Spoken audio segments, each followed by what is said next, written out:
मानवाधिकार कर्मी समाजर जाग्रत पहरी justice Shadangi human rights front India Odisha मानवाधिकार सम्मेलन। मानवाधिकार कर्मी माने समाजर परिवर्तन रे एक प्रमुख भूमिका ग्रहण करिथांती।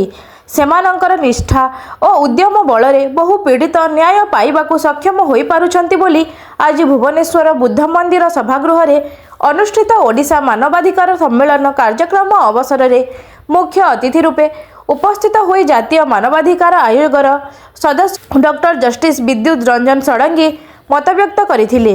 मानवाधिकार एक विशाल क्षेत्र रही ताकू साधारण लोके जानिबा दरकार। जातीय मानवाधिकार कमिशनर लोगरे लेखा रही बा मूल संज्ञा हेउची सर्वे भवन्तु सुखिनः। ताकू पालन करबाकू हेले आमे उपांत अंचल रे मध्य पहुंची तांकू सुनी करी लोकंक समस्यार शुणाणी करी समस्तंकु न्याय प्रदान करबाकू चेष्टा करिवार व्यवस्था आमे करबाकू निष्पत्ति नहीं सारिछु।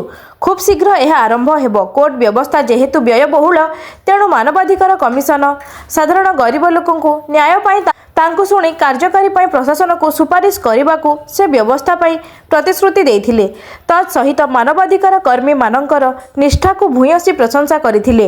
ह्यूमन राइट्स फ्रंट इंडिया पक्षरु आयोजित और आईन सेवा संस्था क्लब सहयोग रे अनुष्ठित ओडिशा मानवाधिकार सम्मेलन रे राज्यरु विभिन्न जिल्लारु शताधिक मानवाधिकार कर्मी माने जोगदे सेमाने तृणमूल स्तर रे घटुथुबा मानवाधिकार उल्लंघन घटना वर्णना करने सह सेमाने सामना करुथुबा विभिन्न असुविधा संपर्क में विस्तृत विवरणी रखुथिले।